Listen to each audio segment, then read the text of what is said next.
راديو إيرنا راديو إيرنا كاب كتما باريس محلالف لإرتوران غازت إنياتا زدالو نتا راديو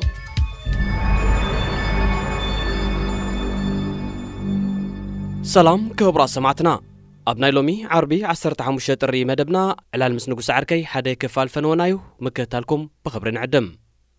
ودبت عن علم أبي إرترا نحراسات عشلات زوعل ناوتي بحاجة بركيتو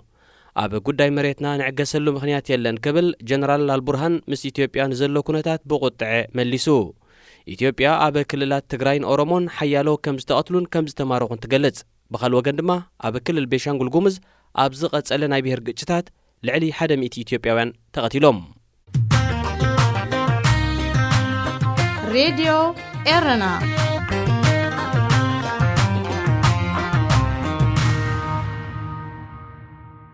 أستاذينا يخم كتكتاتلو تصنيحكم زرزرنو ودبت عنا علم كم قتل تنايتي أبير تراب استفلالي نايت عنا تسلاتات زكايدو زل حجز نحراسات عشلات زقلقل ناوتي بحجز كم زبركة فليتو أتي لعلي شمونت مئة شحنة أقفاز تقمت حجز كداون تحراسات مقول ببعشلات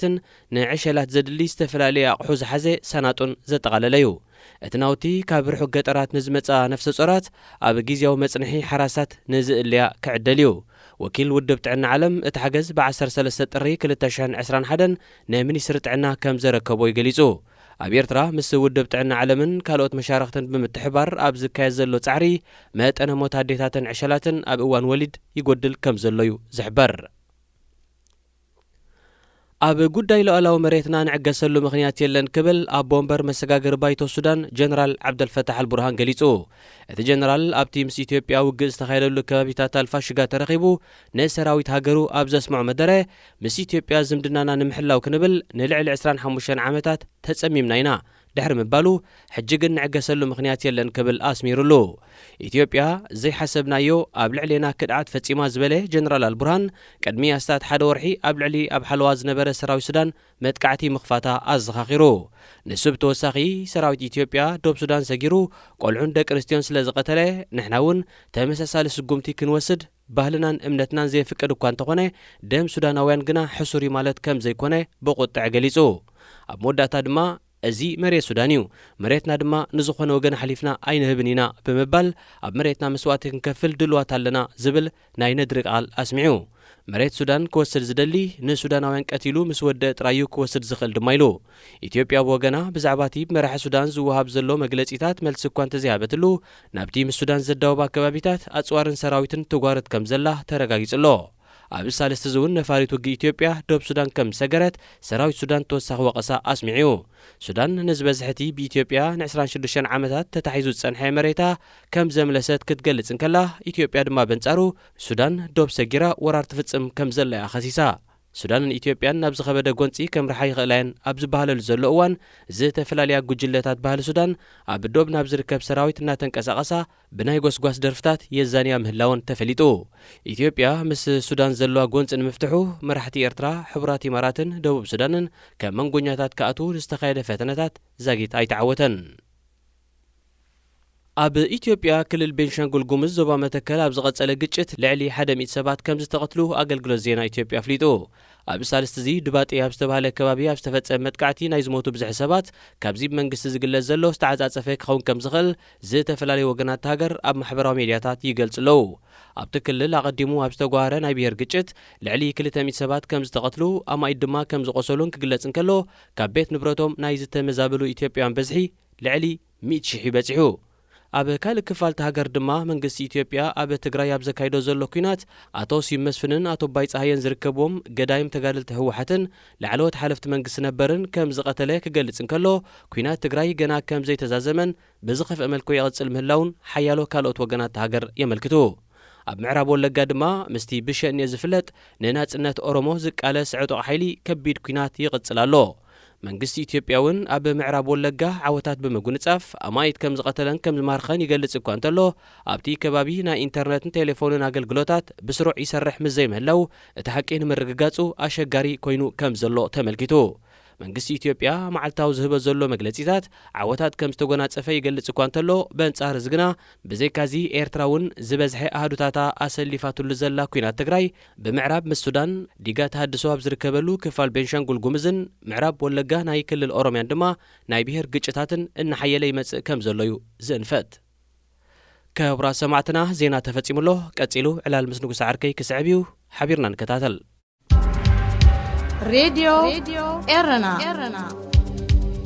راديو إرنا كاب كتما باريس محلالف بإرتوران غازيتنياتا زدالو نصا راديو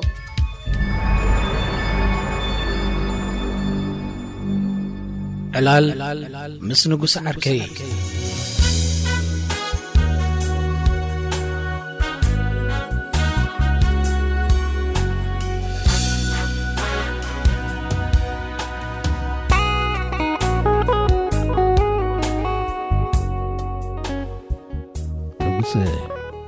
زغلو لرزقان غالوتن كتأمن إلكا كسلفلف كالغاس بوشتغا انتا يسمحكا مشهد كلمة ملك أسكاس نايزلكا تنسحت خو نمبر دوس غوزغوا سيسلت إلي إلكا تتصلي بعد ساعتكم انتي عبي سويتكم ህዝቢ ስደድ ኣሎ ቁጠባና ተዳኺሙ ማይ ብምባዘይ መጻና ውትድርና መሪሩና ሰብ ዘይፍርድ ይሰራሉ ሰብ ተዓጺዶ መጓዓዝያ ሲኢኑዶ እንታይ ደስ ቤዶች ክትብሉ ደምናይ ባቂ ንኩነታት ኤርትራ ምስ ናይ ካልእ ዓለም ኣነጻጺሮ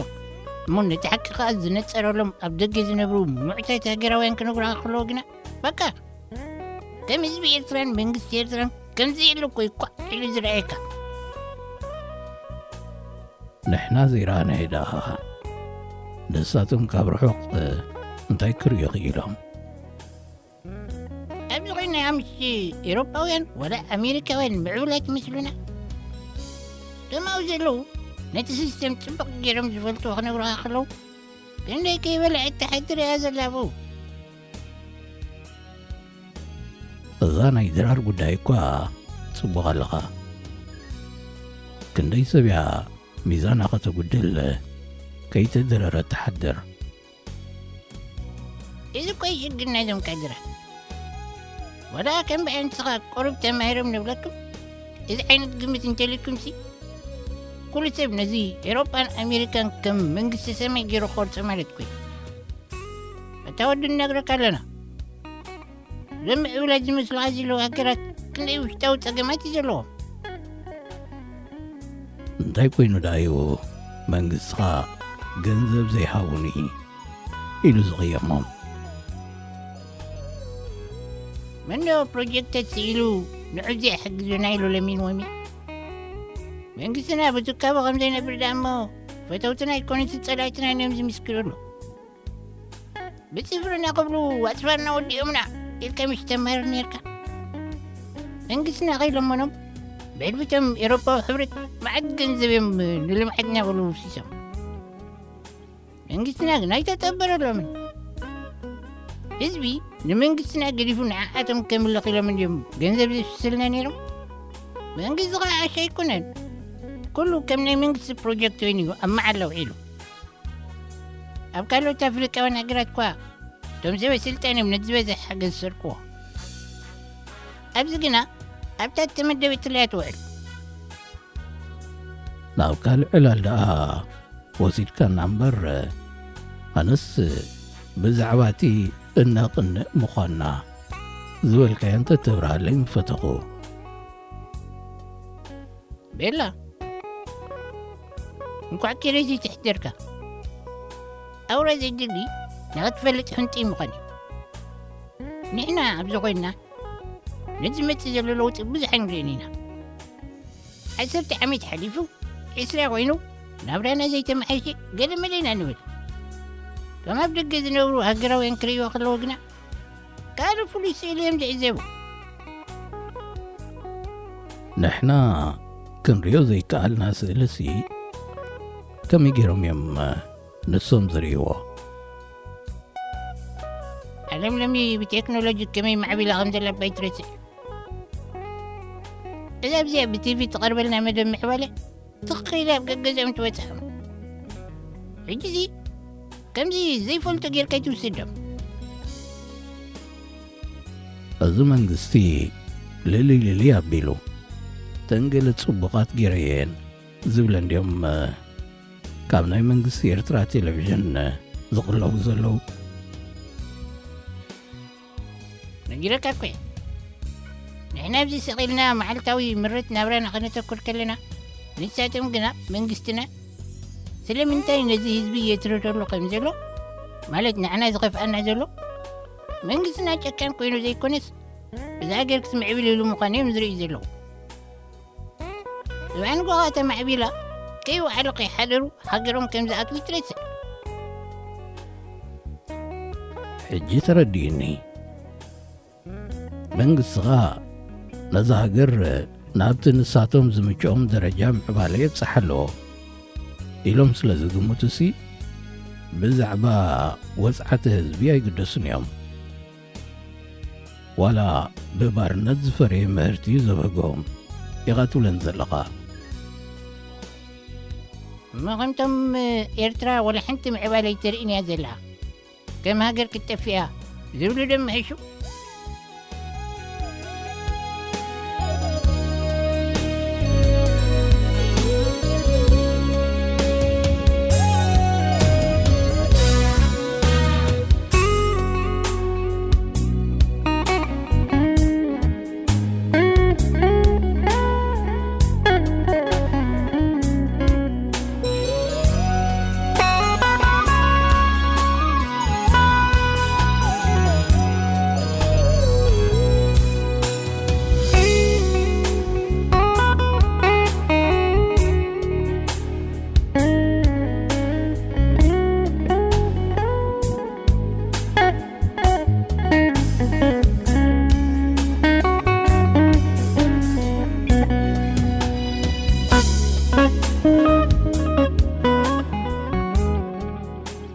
ጽቡቕ ኣለኻ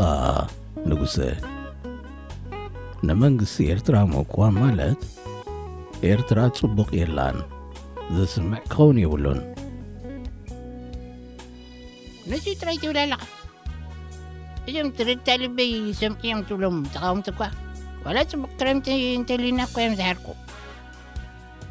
እዚኣ ዝተጋነን ኢኻ ዘለኻ በንጻሩ ንስኻትኩም ኢኹም ካብ ላዕሊ ማይ እንተወረደ ከምዚ መንግስትኻ ዘስለጦ ጌርኩም ተወዓውዕዎ ኤርትራ ትምህርቲ የብላን ነቲ ዕንቁ ዩኒቨርሲቲ መንግስቲ ዓፂዋ ኢሎም ኣተብተብትብሉ ከለዉ ሕጂ ትርኢ ኣለኻ ክንደይ ዶክተራት ነመርቕ ኣለና መንእሰያት ሰዋ ከይዶም ጠፊኦም ዝበሃል ዝነበረ እዞም ኩሎም ዝምርቑ ዘለዉ ዳ ካበይ መፅኦም ደም ሰዋ ከይዶም ትምህርቶም ዝወድኡ እዮም ናይሎም ዶክተራትና ነዚኣ ክትዛረብ ልዕሊ 20 ዓመት ተጸቢኻ ሓቂ መንግስትኻ ንዩኒቨርስቲ ዓፂ ማለት ኤርትራ ንፉዓት ተምሃሮ የብላን ከስምዕ የብሎን እዚ ናይ ሕክምና ኮሌጅ ከምኡውን ተን ካልኦት ኮሌጃት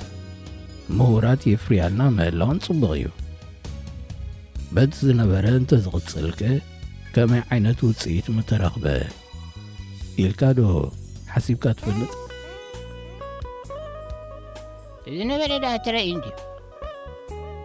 ሰድካ ኤሊትስ ተማይርና ዝብሉ ተኻትዕቲ ምፍራይ ኣይተደልየን ሕጊ ተማይረ ኢሉ ንኣሜሪካ ቅዋም ዘይተተግበረለይ ዝብል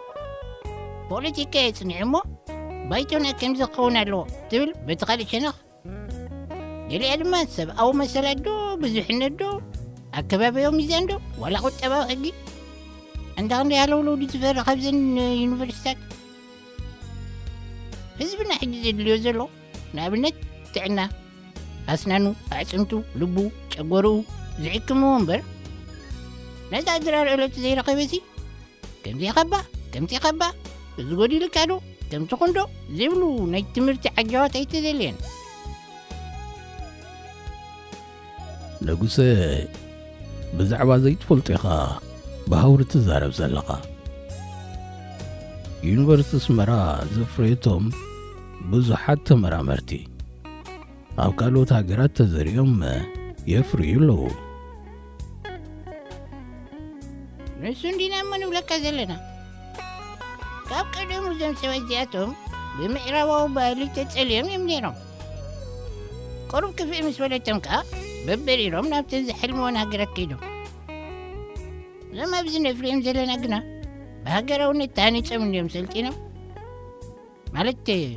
ፍለጥካ ኣለኻ ቅድም ኣብ ሳዋዮም ሰልጢኖም ሕጂሲ ነዚ ህዝቢ ዘገልግሉ እዚኣቶም እዮም እምበር እቶም ወረጃታት ማዕዶ ይኮኑን ኣብዚኣ ከተዳናግርዋ ትፍትኑ ዘለኹም እዞም ካድራት እንታይ ድያ መስለካ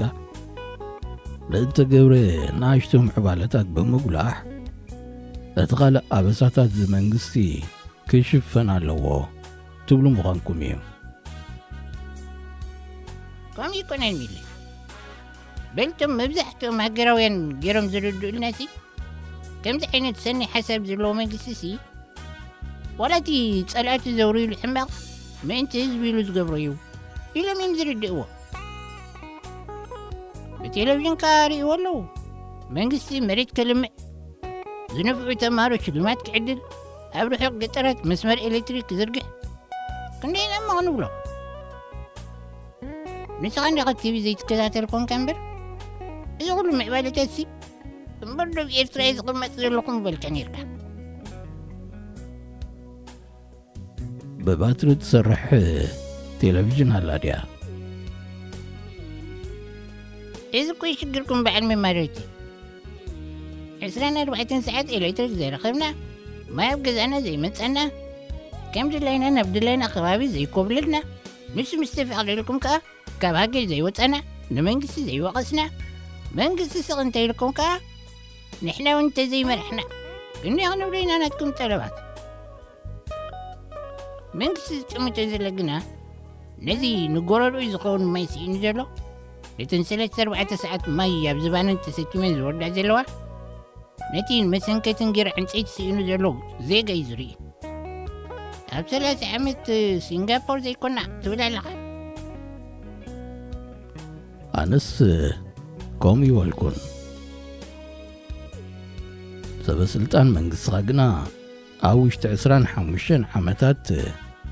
ናብቲ ናይ ሲንጋፖር ደረጃ ክንበፅሕ ንኽእል ኢና ይብሉ ነይሮም ቅድሚ 25 ዓመታት ራይ ኣበይ ኣረጊት ጽቡቕ ትዝክሮ ብድሕሪኡ እንታይ ስዒቡ እስከንገረኒ እንታይ ስዒቡ ተጸቦታት ከለዎ ከመይ ጌርካ ትምዕብል